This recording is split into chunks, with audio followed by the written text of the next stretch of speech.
Financially, would you say that it's pretty sustainable to be there as a PhD student? I'm probably one of the top 1% of the PhD students in the globe to be saving money during a PhD. But have you seen any extravagant displays of wealth? What's the culture like in the UAE? I'm like, what is this? Is this like some kind of royalty?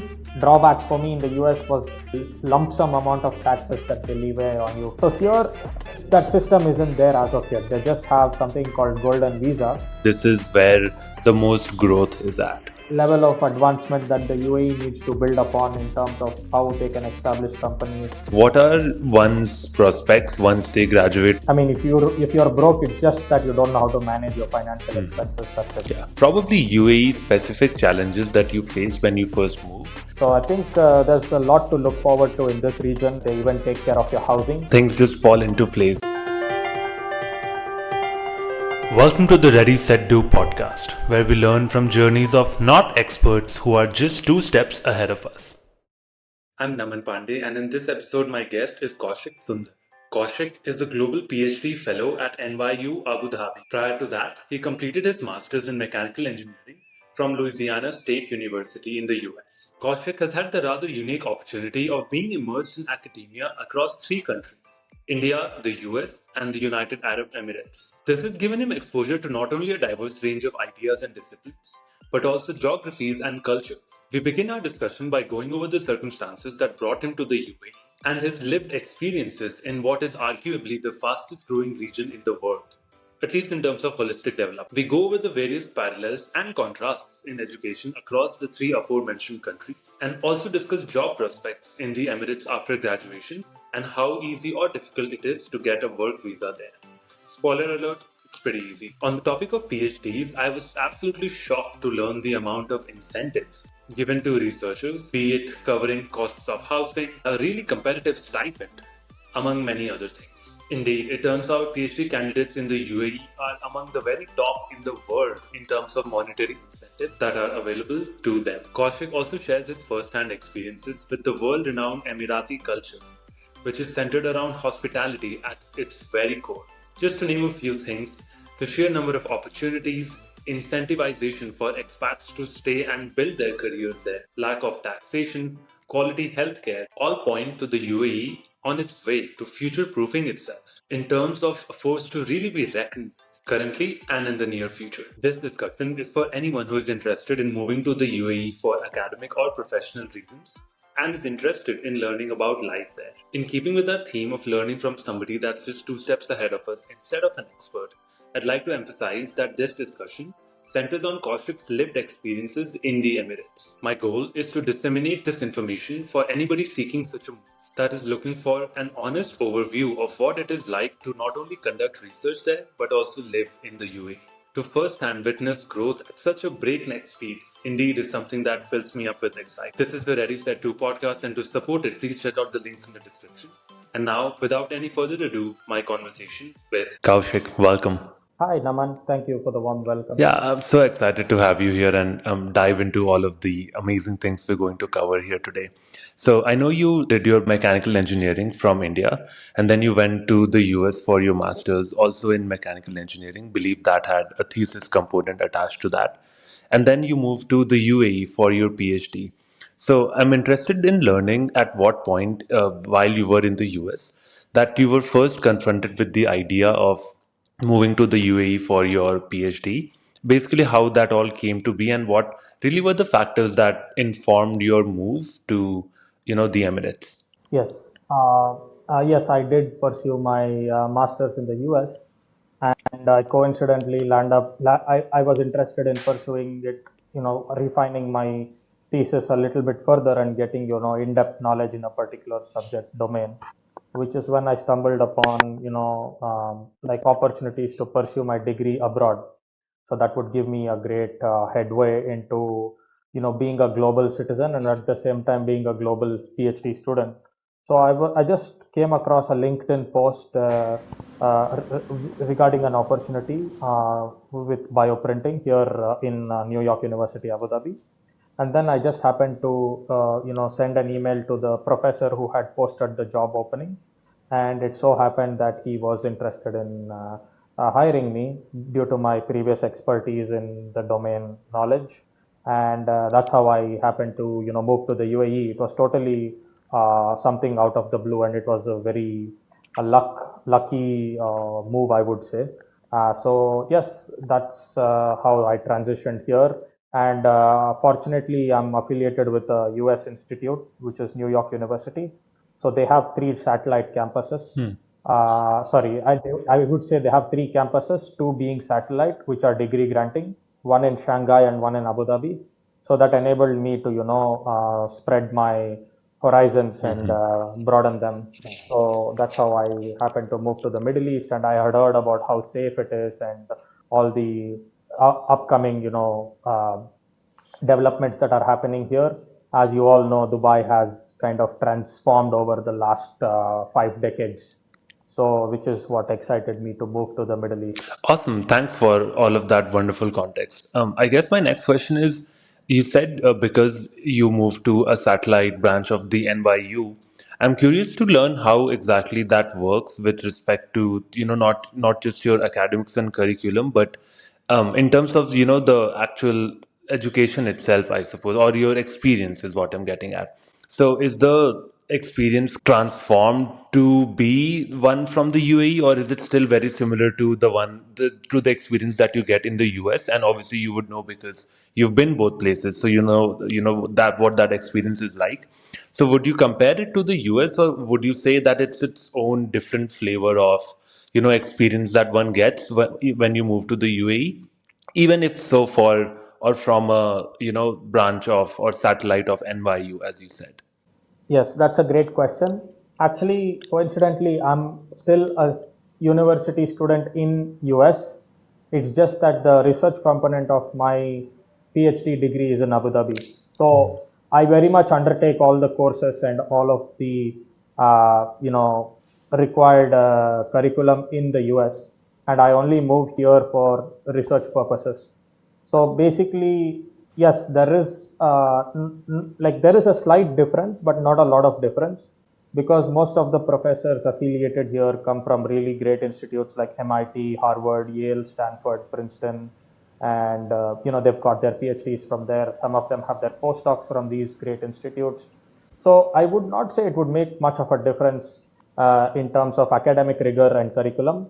But of course, the quality of students that you tend to see here are even better than the ones that you see in the US, because mine is a very highly selective institute. So that's something that I did not expect. So there's actually a 4% selection rate here at the campus, in the satellite campus. So they want like the cream of the cream students here.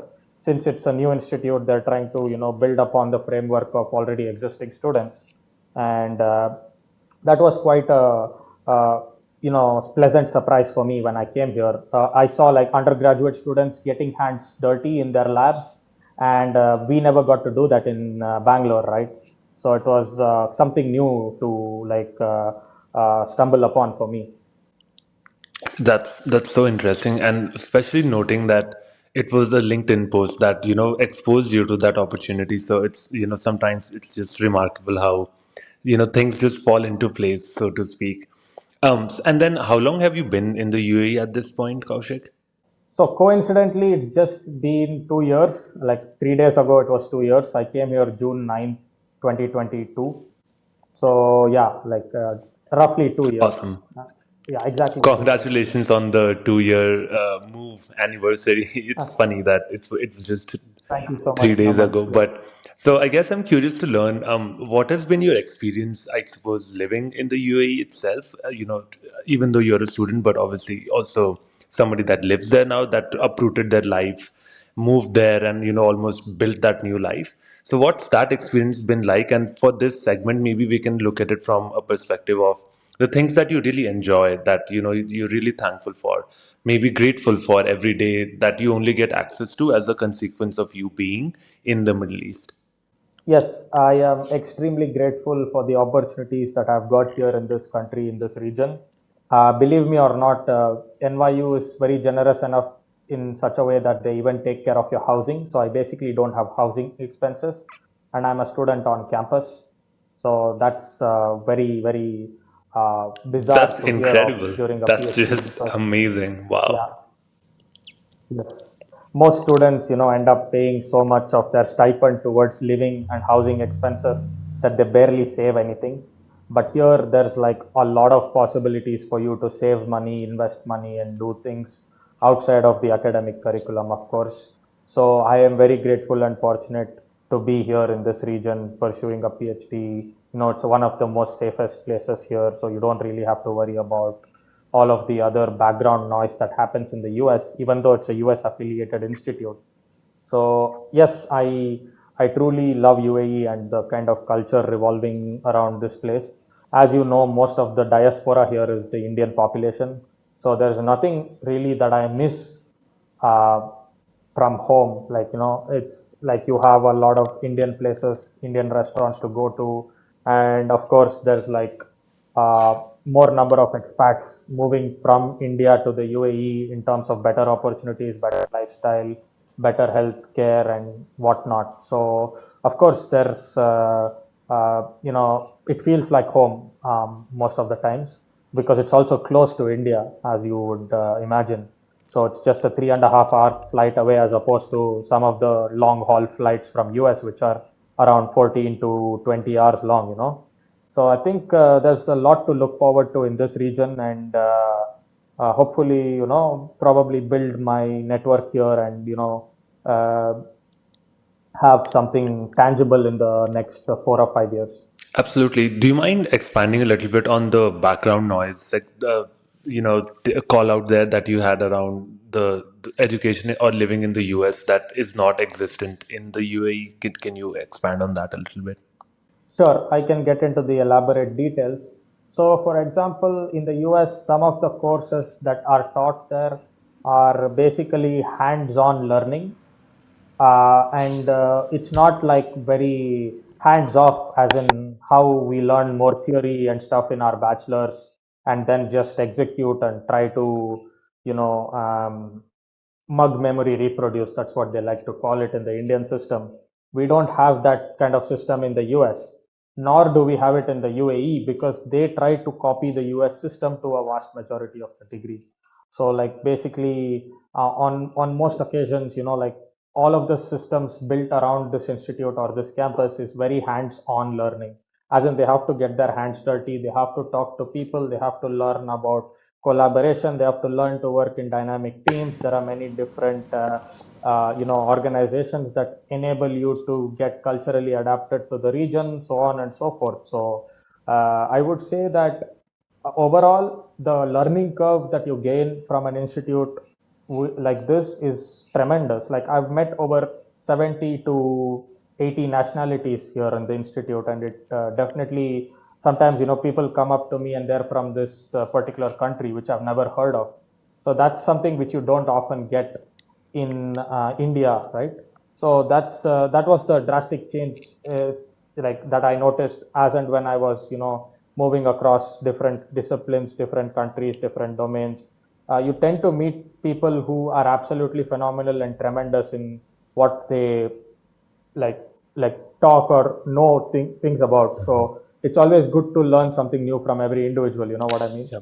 So it's been a great learning curve for me as well as the people around me. So that's how I feel like the education systems around these places, since it's highly selective, they make it more open-minded to learn from one another, and they try to incorporate many different lines of thinking, and it's holistic development at the end of the day. Makes sense. Thanks for laying that out. That all makes much more sense now. And I guess I'm curious, would you, and obviously there's really no way for you to know this, but do you think your experience would be different if you were not affiliated with, a really global brand like NYU? Say you went to a university that's more local, does not have that, as I said, brand value or aura that NYU has. Do you think your experience would be different? And I'm only asking because for somebody that's also considering a move such as yourself, would you say they would be better off sticking to like a known brand of university, or do you think there could be merit in, UAE itself, irrespective of the other brand that you attach yourself to? Yes, that's a great question, Naman. Thank you for that. I would 100% say most people bank upon the brand value or that NYU has created. Obviously, it's an institute that has established a while back, probably 140 years ago. So, of course, there's like a lot of name and fame revolving around the university and how people perceive things. But I think it's an individual's effort at the end of the day as to how he projects himself or markets himself in order for him to be able to get the next opportunity in line. So I think, yes, definitely it makes a lot of difference. But at the same time, as you climb up, like institutes and stuff, you also have a big component called the human ego that comes into picture. So you may not get the whole real taste of, having to, like experience something full fledged in all likeliness, if you know what I mean. So it's like, yeah, ultimately, I was at a state institute before this in Louisiana. So I definitely did see a stark contrast and a stark difference in the terms of thinking capabilities and how this kind of move makes a difference in your resumes or your CVs. Because people want to look at how adaptable you are. They don't want you to stick to rigorous curriculums or rigorous structures that are going to make you comfortable or that are going to make you well versed with the system. So they kind of look at these tangible aspects of adaptations. That makes a lot of sense, especially what you said around being that part of that growth early on, so that by the time it really expands and when everyone else is clamoring to get in, you will be like, oh, I saw this, like 5, 10 years ago and did what I needed to do to get to this point where right now I don't need to clamor, I guess, or be involved in this huge rush to get in. So that makes a lot of sense. But having spoken with other guests on this podcast, it's been clear to me, and by my own experience as well, that anytime you move to a new place, not everything is sunshine and roses. Any new place brings with itself struggles, challenges that you need to adapt to, as you said, in your quest for being, for proving that you are indeed an adaptable person on your resume. And I guess, and even outside of your resume, really in your just everyday life. So, what were some of the bigger or more notable, probably UAE specific challenges that you faced when you first moved? And I guess any call outs around how you worked around them, or any hacks or tools that helped you work through them, would also be extremely beneficial. Yeah, sure. That's also a great question to address. So basically, as we all know, like UAE has its limitations. So some of the apps that you tend to use in the US don't necessarily work here in the UAE. So you basically have to resort to another app called Botim to make calls. So WhatsApp doesn't necessarily work here, which was one of the biggest hurdles because I used to talk to my family on a daily basis in the US. For in terms of living and other things, I don't think I had much of a transition moving to the Middle East because I'd already lived in the US. So the driving system is pretty much the same. It's left-hand driving here as well. So all I had to do was just convert my Louisiana license, and I ended up with a UAE driving license. So there's nothing much in terms of like accessibility, mobility, and stuff. But yes, the public transportation here isn't the best. So I think that's something that most of the people like to touch upon. They really don't have a great metro system in Abu Dhabi as compared to Dubai. So sometimes commuting from one emirate to another makes it a little challenging. Of course, it's very similar to some of the US Yeah. states. Like for example, if you take North Dakota or I don't know, Iowa, they probably don't have good metro systems as well. So it's like any other US state that you can picture, which is not as developed as the ones on the East Coast or the ones on the West Coast. So yes, there is of course um, many more merits than demerits here, since it's also tax-free money. So there's of course like a lot of lucrative opportunities for people here to grow their businesses and to adapt themselves with the changes in market and whatnot. So, your PhD program, does it come with a stipend or? Yes. So, on an average, and I'm sure you have other peers that also have enrolled in similar, PhD programs. Would you say that you save a decent amount of money, at least compared to the US, whereas like right now in your PhD student life? And I'm not talking about once you start working, because obviously that's a separate conversation. But you said housing was free. You said there's most other amenities are very readily available. So financially, would you say that it's pretty sustainable to be there as a PhD student? 100% yes. I'm probably one of the top 1% of the PhD students in the globe to be saving money during a PhD. And I'm sure I can bet on that because I've seen a lot of students struggling in the US Exactly. trying to That's make what ends prompted the meet and question. Yeah, stuff. you hear about it all the time. There's like, oh, I'm so broke and I'm doing all of this research. I'm working 60-hour weeks and I have no money to show for it. It's unfortunate, but common. Yep, that's something you don't experience here. You're really, really, really pampered with a lot of money, and you have basically all the amenities available to you at your disposal. So of course, there is no questioning about you being broke here. I mean, if you're broke, it's just that you don't know how to manage your financial expenses. That's it. Yeah. So you could splurge on food, you could splurge on travel, and even then you'll still have money left, and it will go into your savings. That's how it is. That's how much they pamper you with money, and of course it's a growing region, so you have to kind of contribute to the growth of the region. So it all comes with a price, you know what I mean? So Absolutely. basically you do work, you kind of excel at what you do, and then you'll eventually reap the rewards. So which is what ended up happening to me, and I was very lucky and fortunate in that regard. Of course there is like some disparity between the pay scales of other people with different depending on the nationalities and stuff. So there's of course a passport based income. So yes, you do see some differences that exist within companies, but overall in an academic system or an academic institute, I don't think any of these changes, it affects us because it's all merit based. At the end of the day, you go through a rigorous set of academic selection and whatnot. So yes, yeah, I would say it's a cherry on the top of a cake because you do end up saving money. Amazing. That all just sounds so great. Um, and I guess to dial it back a little bit to what you said about the passport based compensation system. Can you expand a little bit on that, and basically in the context of what are one's prospects once they graduate or once they're ready to enter the job market? What are the prospects like in the UAE? And you could possibly maybe juxtapose that to the system in the US, where we know there's, you get 3 years if you're on a STEM, and then you have your H1B lottery, and then you kind of, keep it's, a lottery.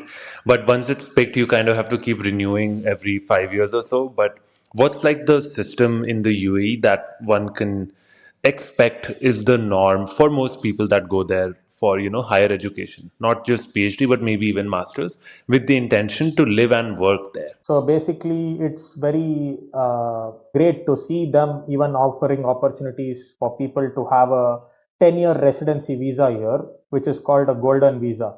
So some of them, if they've graduated their masters from a UAE institute or a bachelor's from a UAE institute, are eligible to this upon graduation because they qualify as highly meritorious people in the country. So they are, kind of wanting the expat population to stay and not, drift between places. So that's a scheme that they have introduced here in the UAE in the recent past. It's called Golden Visa. If people are interested, they can check it out. Of course, there's a lot of scope for people pursuing masters as well, in terms of how the research capabilities could enhance growth. And yes, I would like to point out one thing that is a little different from the US here. It's in terms of research, growth.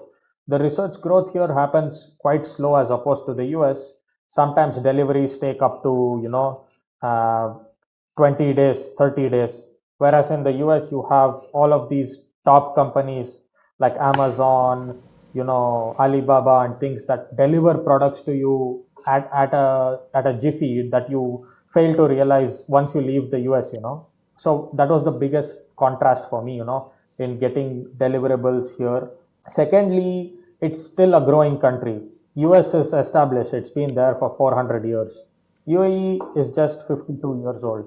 So, of course, there's going to be differences and civilization aspects that people have to take into consideration before moving to the country.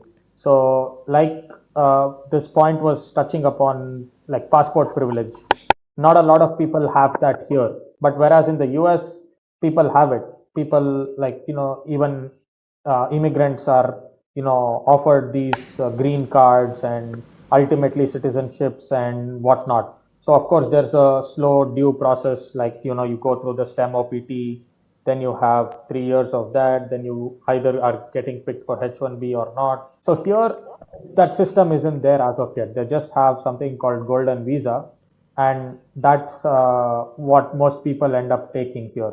There's also another 5-year visa program which I'm not totally aware Mhm. about. If people want to learn more about it, they can visit the Immigration and Customs portal website for the UAE and learn a lot of information pertaining to that. Absolutely. And so, but it sounds like if you're a general student, you are, and if are a skilled worker, you will likely be able to stay and work in UAE for, the foreseeable future. Is that right or not really? Yes, that is right. Of course, US has some. It's another league of its own in terms of how many companies it has and how many startups it can cater Mm-hmm. to. And you have to realize that the landmass of US is also Mm-hmm. huge, whereas UAE is not as huge as US. It's barely like like a county like Mm-hmm. Houston. It's as big as Houston probably. So there's also like this aspect of companies slowly starting to develop themselves in the UAE and already well established companies in the US. So there's of course not that big diaspora of companies that you can get into. There's still some level of advancement that the UAE needs to build upon in terms of how they can establish companies, how to diversify themselves into different domains. And they're using UK and US as a role model to kind of build the framework, but they're not there as of yet. You can already see that there's like internet city that have companies like Wipro, Google, Microsoft, Nokia, and many of the other well-established US companies. And they also kind of are building upon many of the biotech spheres of companies, like the ones that are in Boston. There's also a lot of non-tech companies as well that are erupting, like construction and aviation. Aviation is big Mm-hmm. here. So it depends really on where the person wants to see themselves, in the next 4 or 5 years down the line, or probably a decade down the line. If they want to lead a very comfortable life and want to have families, yeah, UAE is the place to be. Continuing on that same, UAE is the place to be kind of direction to this segment, I guess. Having lived there, and obviously as somebody that I'm sure has done a good amount of research, before you pull the trigger to actually go there, what are some, I guess, just for, we can maybe break it up into like two parts, but basically, what are some generally well known indicators that make it very clear to you that UAE is in fact, the probably the most fastest growing city or country or place to be really in the world. And then maybe you could add on to the end of that, maybe a couple things that you didn't realize or you didn't find in your research, but that was made evident once you actually moved there. That's when you realize that, oh, this wasn't even marketed to me, but because of that thing, it makes me even more confident that this is where the most growth is at. So basically, there were many indicators or factors for me. First thing being, my family was here for a while. Like, I'm not new to the UAE. Awesome. Basically, my family was in the UAE from 1990s till the early 2000s, just before all of the boom happened. So we were already well versed with the country. We were well versed with the laws. Aspect B was the fact that I was going to get a lucrative paycheck without taxes. And one of the biggest hurdles or drawbacks for me in the US was the lump sum amount of taxes that they levy on you for the wages that you get there. So that was, of course, a sure shot decision for me to move to the UAE.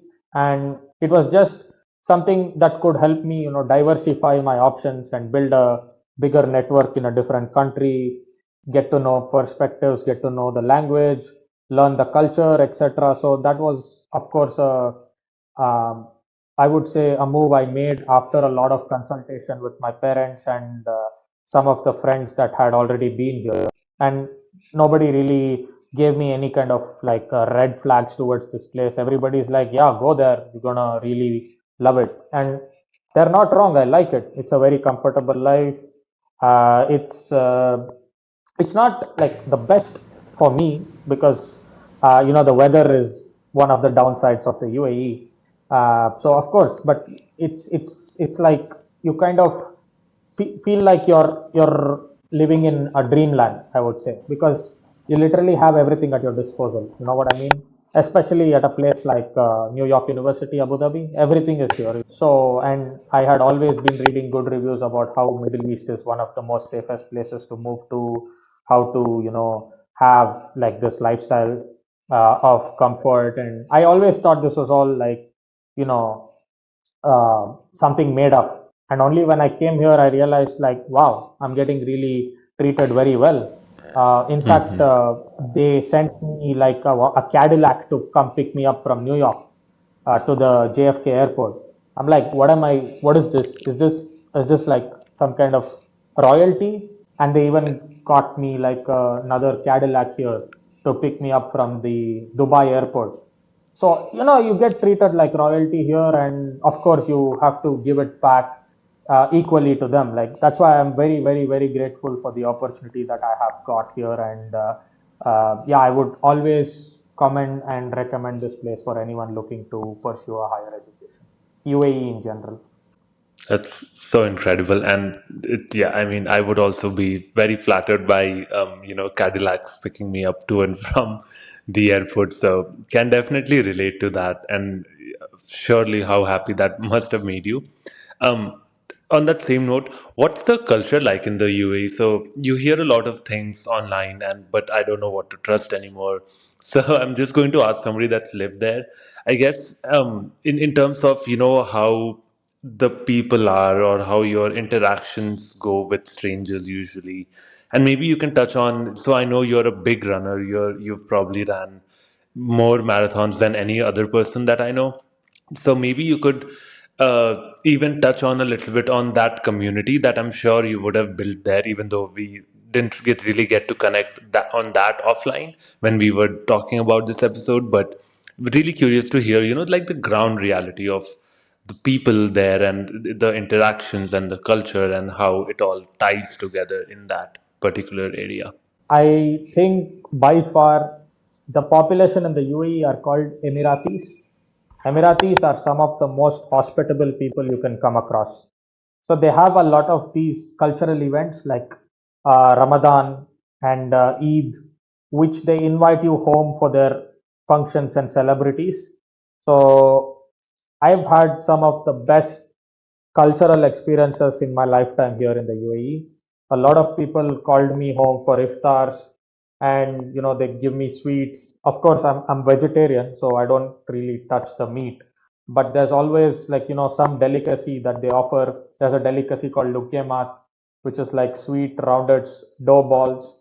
So fried dough balls. So basically, like there's a lot of cuisines and lot of dishes that these people offer. And as I told you, I'm like just an expat here, and the kind of treatment I get, I feel like it's my country. That's how crazy it is. Like the way people around this region treat you, they treat you with a lot of respect, and it almost feels sad to even not be part of this country, not be one of the Emiratis, because they treat their citizens with absolutely a lot of respect. The country does that, and of course, the citizens themselves in turn treat the people who are coming to the region with even lot more respect and hospitality. So the number one aspect for me here was the hospitality. I did not have a culture shock at all. They made me feel at home. That's what I would like to say. I was like, oh, I don't know Arabic. How am I going to survive here? Well, people don't speak Arabic here. They speak English. It's almost like 90% of the population are expats. So they kind of have some means of communication, via English. Even so another culture shock for me here is I don't have to book a cab on Uber. I don't have to book a cab on Lyft. I just go outside and there are taxis waiting for me. So you can just grab a taxi and go take it wherever you want because it's by the meter. So they don't even have that opportunity to dupe you or cheat you. And I don't think a lot of countries can offer a safety mechanism that UAE offers for its citizens and for its expats. So that's the major takeaway for me is hospitality and the way they treat a newcomer who's coming here looking for opportunities to grow, looking for opportunities to start something new, start something afresh. That's a major takeaway. And then, can you tell me about how the healthcare works? So, I know in the US, it's probably the least redeeming factor for the US. Like, I haven't met a single person that's like, oh, it's so great. It's actually not. It's really messed up, actually, even compared to India, which is shocking. But yeah, I have actually no idea how that works in the UAE. So, do you mind touching on that? Sure. That's another area which I am very incredibly fortunate to be happily boasting about it. UAE has the best healthcare, and yeah, it's at very affordable rates. I am again at the fortunate umbrella of the institute which takes care of my health insurance. So I don't really Hmm. know what it feels like to not have a health insurance. I have come across tourists and people that always make a statement saying that it's mandatory for them to get health care from Hmm. their home country in order to visit UAE because they don't want any hiccups, when they are in this region. Yeah. So of course, my healthcare is covered throughout internationally because I'm a global PhD student. So even when I'm going on conferences or any of these other agendas that I have to partake in, being a PhD student, we get to present our work or research work at conferences or poster presentations and things like that, which may be in other countries. So the healthcare aspect of my individual well-being is taken care of by the university, and again I'm very grateful for that. So I have been to a clinic here called Cleveland Clinic. It's from Ohio. Well, they have a Cleveland Clinic Ohio branch here in Abu Dhabi. It's called Cleveland Clinic Abu Dhabi, and they have some of the best services here in this country that I've seen. Nothing to complain about. The only maybe minor complaint is some of the times becomes very difficult to get an appointment with them. But apart from that, there's top-notch healthcare here. As we are from Bangalore, we have seen the kind of healthcare that's there in our city as well. It's very good, and it's very, some of the best doctors are in Bangalore, and my mom is also a doctor there, so I know a little bit about how healthcare works and how it's developing at a rampant pace. And God bless, I've had a very good life. I really have no complaints regarding the administration, the doctors and clinicians, and whatnot, that the university has to offer. Of course, there is a health center within the institute, but they don't have like specializations. So you have to go and kind of resort to clinics in order to be, able to understand if you have complications or, you know, surgical procedures that you have to undertake. I've had a few friends who've had to undergo that. So yes, everything is taken care by them. I guess I'm pretty close to the end of all the questions I had. I just thought of one though, which I like you could call that, just like a stereotypical nonsense question. But have you seen any extravagant displays of wealth that the UAE is famous for? Like you see these memes with, sheikhs riding around in Lamborghinis with cheetahs in there, sitting in the shotgun. Is that a thing that happens at all, or have you personally seen anything, just a display of wealth such as that? Yes, of course. I mean, there's a lot of flaunting of wealth that happens in Dubai mostly. It's not an Abu Dhabi thing. It's mostly a Dubai thing. So they just have these bougie cars. They just drive around in these bougie cars and like gas the engine, brr, brr, like basically It's just a display of wealth, and trust me, the locals don't do it. It's mostly the expat community that does it. Locals are amazing. They're always humble and down to earth. That's what I've noticed. So whatever the media displays is basically mostly the expat population who are dressed in that traditional attire that you see. So yeah, like I've been to some local Emirati houses, and oh my God, even if they have a G wagon or like a big Mustang or like a Lamborghini, they're not the ones showing off. They would in fact offer you a ride to wherever you want. That's how they are. They're amazing at hospitality. So the ones that you see on media are mostly non-locals. That's all. I would 100% say that.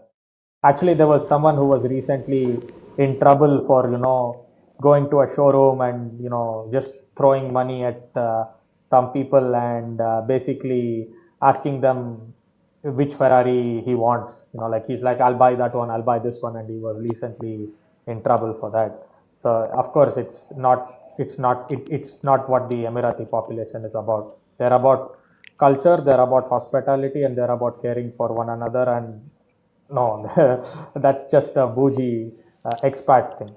Kaushik, it's been so great to sit down and learn from your experiences and go through all of the amazing change that you've not only seen in your career so far, but also to be able to witness how you've adapted so many times again and again with all the new frontiers that you've been unlocking with your research and your work. So hopefully we can continue to remain connected, and I'm really really excited for the road ahead for you. Thank you so much, Naman. It's been a pleasure talking to you. I still remember the time when we did like that event on campus, and from there till here, it's almost been a decade to just put things into perspective. And I can't believe that we've stayed in touch over the long haul. We've all had different journeys, different pathways, and you being in Chicago, me being in Abu Dhabi, that's how well connected we are, and technology enables that. And really hope to do more podcasts or more collaborative things with you and your team involved. And I'm happy to be speaking to you guys. I'm happy to be on this show, and I really hope Ready Set Do reaches greater leagues and milestones. And one day I should be proud enough to say that, hey, you know what, you go watch a show. I was a speaker on it, and that's the kind of framework that we come from. Bangalore is so innovative, so well developed, and yeah, hoping something clicks out of this. Someone's inspired, someone makes a life decision. You never know what a voice can lead to.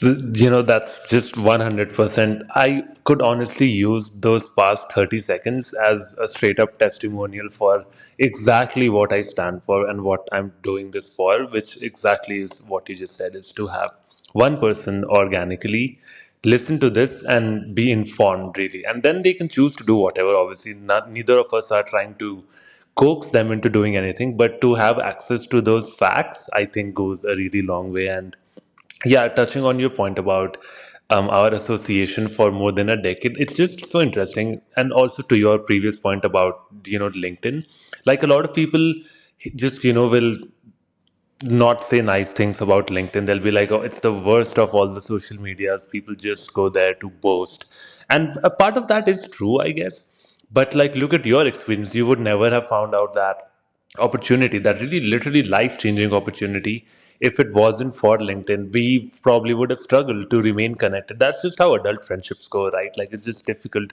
to message somebody and be like, hey, how are you? That's just not how that works. But if you're connected professionally, if you're following somebody's career, I feel like that's actually even better, or even an even tighter coupling than that, sharing reels or randomly messaging once every 2 years or whatever type of friendship. So really appreciate the amazing network, honestly, that you've built on LinkedIn. I was looking at the sheer number of connections and followers you have, and I know that stuff is not easy. It takes a lot of dedicated hard work and time to get to that point. So yeah, kudos to you, man. And yeah, as I said, really really appreciate you taking the time, and looking forward to continuing to watch you grow and excel. Thank you, Naman. That brings us to the end of episode 12 of the Ready Set Do podcast. Man, these numbers really do rack up. I would like to thank you all for sharing these conversations with those that continue to benefit from them.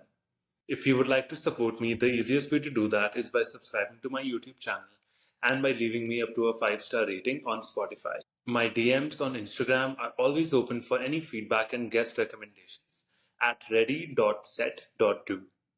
Catch you all in the next one. New episodes every Wednesday.